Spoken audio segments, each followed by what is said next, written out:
नमस्कार। आज हम कबीर ग्रंथावली, जिसका संपादन श्याम सुंदर दास ने किया है,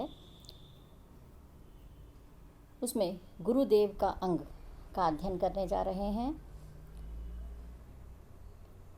सहायक आचार्य कॉलेज शिक्षा की परीक्षा में ये पाठ्यक्रम में दिया गया है, गुरुदेव को अंग, विरह को अंग।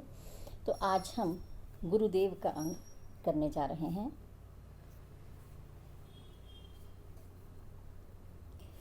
कबीरदास जी ने साखी के रूप में दोहों की रचना की है। इस अंश में हम कबीरदास जी द्वारा रचित गुरुदेव को अंग का पहला दोहा कर रहे हैं। सतगुरु सवान को सगा सोधी सई न दाती, हरिजी सवान को हितु हरिजन सई न जाती। सतगुरु सवान को सगा, सतगुरु के सवान, समान, सवान का अर्थ समान, समान, कोई सगा नहीं है, कोई संबंधी नहीं है, कोई अपना नहीं है। सोधी सई न दाती, सोधी तत्व शोधन करने वाला, अर्थात जो साधु है, जो मूल तत्व का शोधक है, उसके समान कोई दाता नहीं है, क्योंकि वह अपना समस्त ज्ञान शिष्य पर उड़ेल देता है। हरिजी सवान को हितु, प्रभु के समान कोई हितैषी नहीं है। हरिजन सई न जाति, और प्रभु के भक्त के समान कोई जाति, कोई श्रेष्ठ नहीं है, अर्थात जो प्रभु का भक्त है वही श्रेष्ठ है। इस तरह से यहाँ पर गुरु के महत्व को चित्रित किया है। बलिहारी गुरु आपने जो हाड़ी के बार, जिनी मानस से देवता करत न लागी बार। कबीरदास जी कहते हैं, बलिहारी गुरु आपने जो हाड़ी के बार। मैं अपने शरीर को, हाड़ी शरीर, आपने अपने शरीर को गुरु के ऊपर बार बार न्योछावर करता हूँ, उन पर बलिहारी जाता हूँ। जिन्हें मानिस से देवता, जिन्होंने मुझे मनुष्य से देवता बना दिया, अर्थात मेरी मानवीय दुर्बलताओं को नष्ट करके उन्होंने मुझे दिव्य ज्ञान दे दिया। इसलिए मैं गुरु पर न्योछावर होता हूँ, अपने शरीर को न्योछावर करता हूँ, क्योंकि ऐसा करते हुए करत न लागी बार। उन्हें समय नहीं लगा, गुरु को मुझे मनुष्य से देवता बनाते हुए समय नहीं लगा, देर नहीं लगी, अर्थात बहुत ही अल्प समय में उन्होंने मुझे ये दिव्य ज्ञान दे दिया, दिव्य गुणों से मुझे युक्त कर दिया। सतगुरु की महिमा अनंत, अनंत किया उपकार, लोचन अनंत उघाड़िया, अनंत दिखावन हार। सतगुरु की महिमा अनंत है, सतगुरु ने अनंत उपकार किया है मुझ पर। लोचन अनंत उघाड़िया, मेरे अनंत नेत्र ज्ञान चक्षु उन्होंने खोल दिए हैं। अनंत दिखावन हार, उस अनंत, उस ब्रह्म के दर्शन करने के लिए मेरे अनंत नेत्र उन्होंने खोल दिए हैं, जिससे मुझे उस अनंत ब्रह्म के दर्शन हो गए हैं। अनंत, अनंत यहाँ पर है यमक अलंकार, इसमें है यमक अलंकार। राम नाम के पटतरे देबे को कछु नाही, क्याले गुरु संतोखिए होंस रही मन माही। राम नाम के पटतरे, राम नाम के बदले में देबे को कछु नाही, उसके बदले में देने के लिए मेरे पास कुछ नहीं है। गुरु ने मुझे अमूल्य चीज़ दी है, राम नाम दिया है, लेकिन मैं गुरु को कुछ दूं, ऐसा मेरे पास कुछ नहीं है। क्या रे गुरु संतोखिए, क्या देकर के मैं गुरु को संतुष्ट करूं? होश रही बनमान, होश प्रबल इच्छा, यही प्रबल इच्छा मेरे मन में रह गई है कि मैं गुरु को कैसे संतुष्ट करूं। सतगुरु के सदके करूं दिल अपनी की साच, सतगुरु हमसे लड़ी पड़ा महकम मेरा बाच। यहाँ पर है कलयुग, सतगुरु की जगह पे यहाँ है कलयुग। सतगुरु के सदके करूं, सतगुरु पर मैं अपने प्राणों को न्योछावर करता हूँ। दिल अपनी का साच, साक्षी, अपने हृदय को साक्षी बना करके मैं सतगुरु पर अपने आप को न्योछावर करता हूँ। कलयुग हमसू लड़ी पड़ा महकम मेरा पाँच, कलयुग से मैं जूझ रहा था, मोह माया में उलझा हुआ मैं कलयुग से जूझ रहा था, लेकिन महकम मेरा बाच, बाच रक्षक, गुरु मेरा रक्षक बनकर के मेरे सामने आ गया। शक्ति संपन्न गुरु ने मुझे ज्ञान दिया और इस तरह से मैं उस पाप पुंज से मुक्त हो गया। वे मुझे परास्त नहीं कर पाए।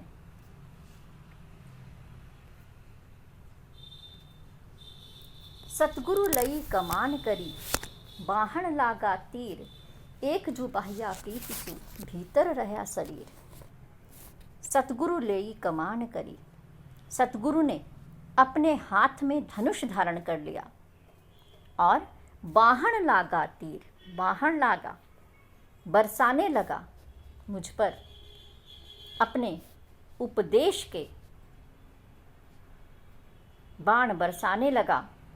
एक जुबाहिया प्रीतिसु, इस तरह से प्रेम पूर्वक गुरु ने जो बाण चलाया, भीतर रहा शरीर,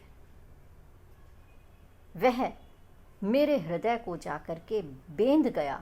अर्थात मुझे गुरु के इस प्रेम पूर्वक दिए गए उपदेश से जो भी आवरण थे मेरे ऊपर वे सारे बिंध गए। हृदय जो है वो बिंध गया। सतगुरु साचा सूरिबा, सतगुरु साचा सूरिबा, सबद जुबाहिया एक लागत ही भे मिली गया, पड़ा कलेजे छेक। सतगुरु सच्चा शूरवीर है। सबद जुबाहिया एक शब्द रूपी जो एक बाण गुरु ने मारा, लागत ही में मिली गया। जैसे ही वो बाण लगा मैं अहंकार समाप्त हो गया, अहम नष्ट हो गया, पढ़ा कलेजे छेक और हृदय में छेद हो गया। अर्थात गुरु के उपदेश रूपी बाण से मुझे आत्म साक्षात्कार हो गया। इस तरह से हम देखते हैं कि कबीर के काव्य में हमें अंगिरस शांत मिलता है और इस शांत का पोषण उन्होंने विभिन्न रसों के माध्यम से किया है। और यहाँ पर हम देखते हैं वीर रस के माध्यम से वे शांत रस का पोषण कर रहे हैं। सतगुरु मार्या बाण भरी, धरी करी सीधी मूठी, अंगी उघाड़े लागिया, गई दवासु फूटी। सतगुरु मार्या बाण भरी, सतगुरु ने भरी पूर्ण शक्ति से एक बाण मारा। धरी करी सीधी मूठी, पूर्ण शक्ति से मूठ को लक्ष्य उन्मुख करके सीधा करके जैसे ही वो बाण मारा, अंगी उघाड़े लागिया, गई दावासु फूटी, दावाग्नि सी फूट गई और अंगी उघाड़े लागिया, जो समस्त वासनाएं थी, जो माया थी, शरीर के वस्त्र, वे सब उतरने लगे। अर्थात मुझे वस्तु स्थिति का साक्षात्कार हो गया। अंग उघड़ने लगे, माया का आवरण दूर हो गया और सत्य का साक्षात्कार मुझे हो गया। हंसे न बोले उन्मनी, चंचल मेल्या मारी, कहे कबीर भीतरी बिंध्या, सतगुरु के हथियारी। उन्मनी योग की जो दशा है, योग की उन्मन दशा का वर्णन करते हुए कबीरदास जी कहते हैं कि मन की चंचल वृत्तियां गुरु के उपदेश से, उपदेश के कारण समाप्त हो गई। अब ऐसे में शिष्य हंसे न बोले उन्मनी, न हंसता है न बोलता है। चंचल मेल्या मारी, चंचलता थी वो भी चली गई है। कहे कबीर भीतर बिंधा, कबीरदास जी कहते हैं सतगुरु के हथियार से, सतगुरु के बाण से मेरा अंतर बिंध गया है, सत्य का साक्षात्कार हो गया है और चंचल वृत्तियां जो हैं वो समाप्त हो गई हैं। उन्मनी दशा में मन पहुंच गया है, योग की उन्मनी दशा में पहुंच गया है। गूंगा हुआ बावला, बहरा हुआ कान, पाँव थे पंगुल भया, सतगुरु मार्या बाण। सतगुरु के उपदेश रूपी बाण के चलते ही शिष्य गूंगा, पागल, कानों से बहरा और पैरों से लंगड़ा हो गया है। कैसे? शिष्य की वाणी जो है अब व्यर्थ का वाद विवाद नहीं करती है, उसके कान प्रेम और भक्ति की चर्चा के अतिरिक्त अन्य विषयों के प्रति बहरे हो गए हैं और सांसारिक प्रयत्नों के प्रति विरक्त होने से पैर भी पंगु हो गए हैं। इस तरह से सांसारिकता से वह निर्लिप्त हो गया है और एक विशेष अवस्था में पहुंचने के कारण बावला हो गया है, सांसारिकता से विरक्त हो गया है।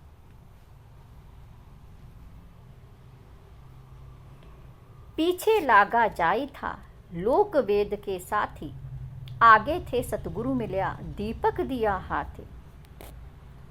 कबीर कहते हैं मैं लोक एवं वेदों द्वारा बताए गए मार्ग का अंधा अनुकरण करता हुआ जा रहा था, लेकिन आगे थे सतगुरु मिल्या, आगे से मुझे सतगुरु मिल गए और सतगुरु ने मेरे हाथ में दीपक दे दिया। और ये दीपक कौन सा था? ज्ञान का दीपक। ज्ञान का दीपक मिलने से मैं स्वयं अपने लक्ष्य तक उसे खोज करके पहुंच पाऊंगा, ब्रह्म प्राप्ति के रास्ते पर आगे बढ़ पाऊंगा। दीपक दिया तेल भरी, बाती दई अघट्ट, पूरा किया बिसाहुना बहुरिन आबों हट।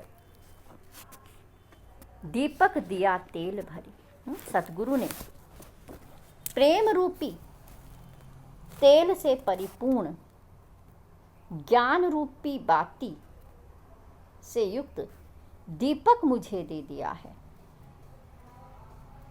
ज्ञान रूपी दीपक मुझे दे दिया है। पूरा किया बिसाहुना, अब इस संसार रूपी बाजार में मैंने अपने कर्मों का समस्त लेन देन पूरा कर लिया है। व्यापार बिसाहुना, क्रय विक्रय, लेन देन पूरा कर लिया है। बहुरिन आवो हट, इस कारण से मैं पुनः इस संसार रूपी बाजार में नहीं आऊँगा, क्योंकि कर्मों का लेखा जोखा पूरा हो गया है। ज्ञान के दीपक के प्रकाश में मैंने ये सब किया है। और ये दीपक किसने दिया है? गुरु ने दिया है। ज्ञान प्रकाश्या गुरु मिल्या, सोजिन बिसरी जाई, जब गोविंद कृपा करी तब गुरु मिल्या आई। ज्ञान प्रकाशा गुरु मिल्या, गुरुदेव से भेंट हुई, हृदय में ज्ञान का प्रकाश हो गया। सोजिनी बिसरी जाई,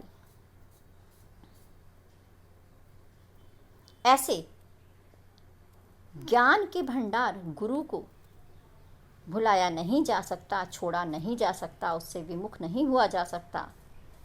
जब गोविंद कृपा करी, यह प्रभु की ही कृपा है, गोविंद की ही कृपा है कि गुरु मिलया आई, कि मुझे ऐसा गुरु मिला जिसने मुझे ज्ञान का प्रकाश दिया है।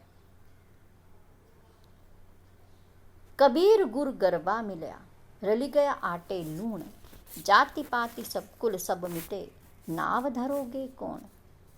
कबीरदास जी कहते हैं, मुझे गौरव में गुरु के दर्शन हो गए हैं। गुरु गरबा मिलया, गर्भपूर्ण गौरवमयी गुरुदेव मिल गए हैं मुझे। रल गया आटे लूण, और उन्होंने अपने ज्ञान स्वरूप में मुझे इस तरह से एकाकार कर लिया है जैसे आटे में नमक मिल जाता है। जाति कुल सब मिटे, अब मेरे स्वतंत्र व्यक्तित्व के बोधक जो भी बंधन थे वो सब मिट गए हैं। नाम धरोगे कौन, अब भला मुझे किस नाम से पुकारोगे, क्योंकि मैं तो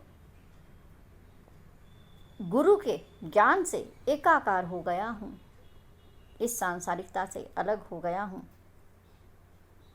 और इस तरह से गुरु के ज्ञान स्वरूप के साथ मेरा एकाकार, मेरा रूप एकाकार हो गया है, मैं उनके साथ मिल गया हूँ। जाका गुरु भी अंधला, चेला खरा निरंध, अंधा अंधा ठेलिए, दोनों कूप पड़ंत। जाका गुरु भी अंधला, जिसका गुरु अंधा है, मूर्ख है, चेला खरा निरंध, और शिष्य पूर्ण रूप से अंधा है, पूरा मूर्ख है। अंधा अंधा ठेलिए, अंधा अंधे को लक्ष्य तक नहीं पहुंचा सकता, और इस तरह से दोनों कूप पड़ंत, दोनों पतन के कुएं में गिर पड़ेंगे। अंधा अंधे को ठेल ठेल करके उसके मार्ग पर नहीं पहुंचा सकता, अंततः दोनों ही पतन के कुएं में गिर पड़ेंगे।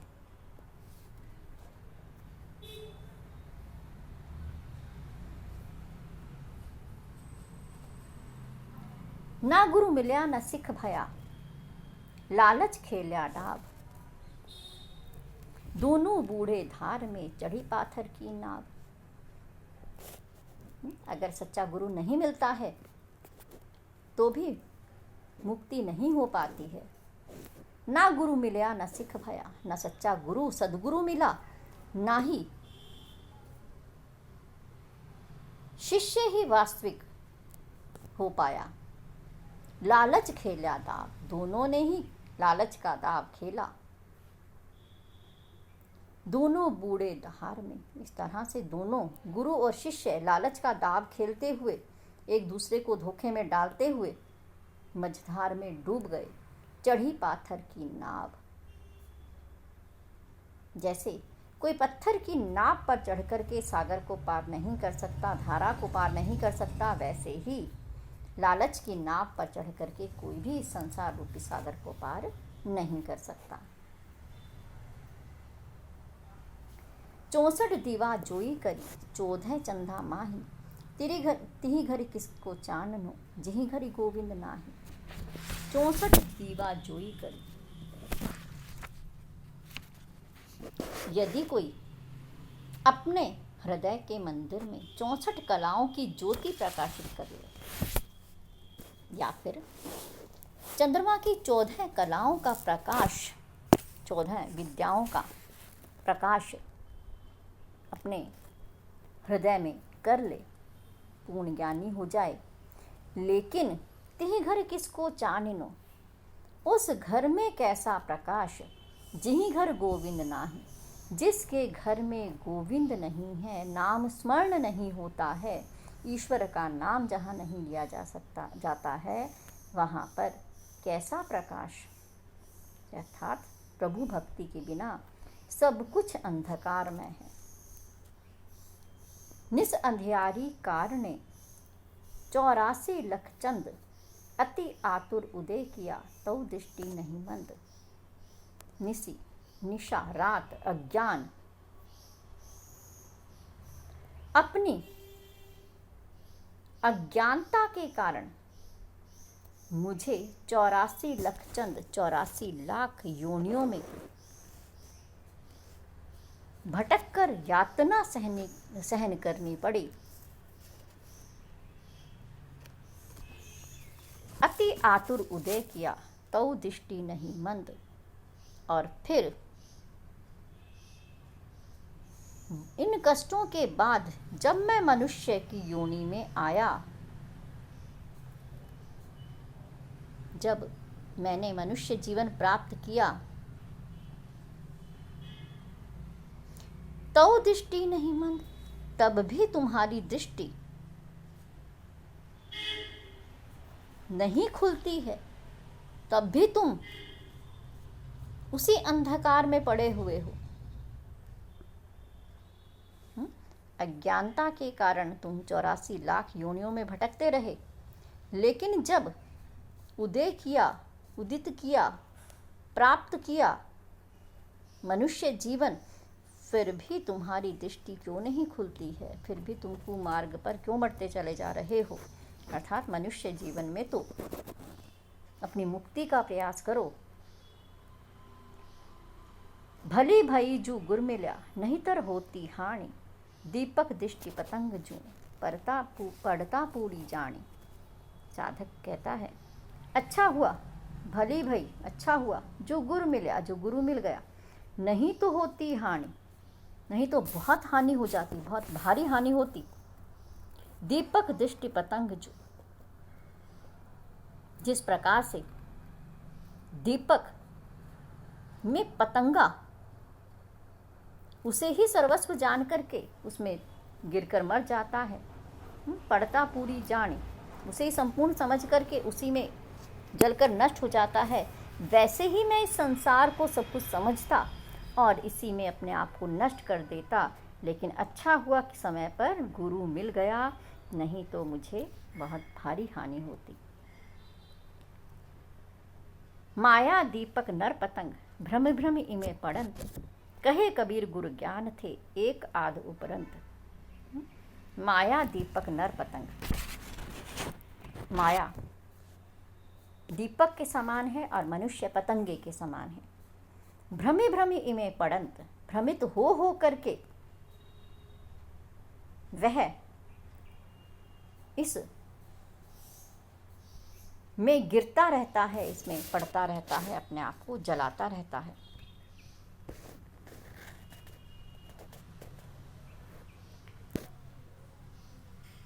कहे कबीर गुरु ज्ञान थे, कबीरदास जी कहते हैं सद्गुरु के ज्ञान से एक आध उबरंत, कोई एक आधा है जो इससे उबर पाता है, इससे निकल पाता है। अन्यथा माया को ही सत्य समझ करके मनुष्य अपने आप को उसी में झोंक देता है और सांसारिकता में ही डूबकर मर जाता है।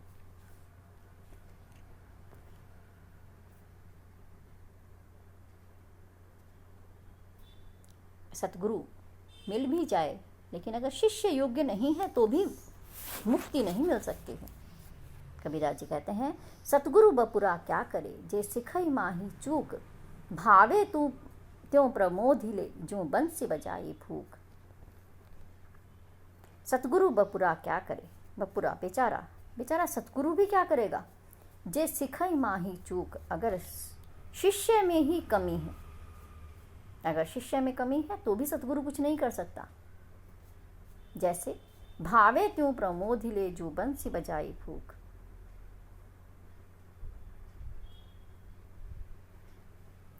अगर शिष्य को गुरु समझाता रहे और वह ज्ञान ज्यों की त्यों चला जाए, बाहर निकल जाए, तो उसका कोई प्रभाव नहीं है। ठीक वैसे ही जैसे कि बंसी में फूक क्षण भर रहती है फिर बाहर निकल जाती है, तो जैसा भाव होगा वैसा स्वर उसमें से निकाला जा सकता है।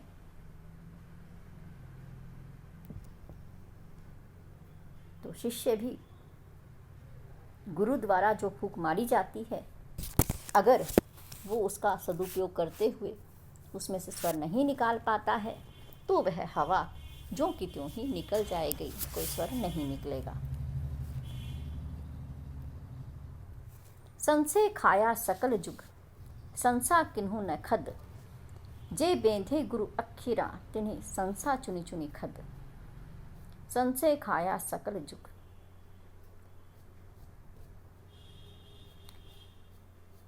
संशय माया ने समस्त जगत को, सारे जग को नष्ट कर दिया है। संसा किन्हु न खद, लेकिन संशय को कोई नष्ट नहीं कर पाया है, इस भ्रम को कोई नष्ट नहीं कर पाया है। जे बेंधे गुरु अखिरा, जो गुरु के अक्षरों से बिंध गए, जिन्होंने गुरु से के ज्ञान से जो प्रभावित हो गए, तिन्हीं संसा चुनी चुनी खद, वे चुन चुन करके इस संशय को नष्ट कर देते हैं। माया ने जो भ्रम फैलाया है उसे ऐसे शिष्य नष्ट कर देते हैं जो गुरु के ज्ञान से बिंध गए हैं, गुरु का ज्ञान जिन्हें मिल गया है। चेतनी चौकी बैसी करी, सतगुरु दीना धीर, निर्भय होई निसंक भजी, केवल कहे कबीर। चेतनी ज्ञान, कबीरदास जी कहते हैं सतगुरु ने ज्ञान की चौकी पर बिठा करके शिष्य को धैर्य दे दिया है। सतगुरु ने चेतना ज्ञान की चौकी पर बैठा करके धैर्य दे दिया है। निर्भय होई निसंक भजी, क्या ज्ञान दिया है कि निर्भय होकर के, निशंक होकर के, सांसारिक त्रास से रहित होकर के तुम ईश्वर का भजन करो, केवल कहे कबीर। कबीर ऐसा कहते हैं कि सतगुरु ने ज्ञान की चौकी पर बिठा करके धैर्य दे दिया है और निर्भय होकर के राम का भजन करने को कहा है। सतगुरु मिल्या ते का भया, जे मनी पाड़ी भोल, पासी बिनट्ठा कपड़ा, क्या करे बेचारी चोल। सतगुरु मिल्या ते का भया, सतगुरु मिल भी गया तो क्या हुआ।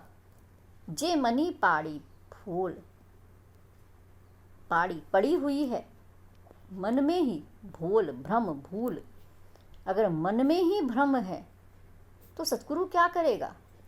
पास ही बिनट्ठा कपड़ा, पास का कपड़ा तो सारा नष्ट हो गया,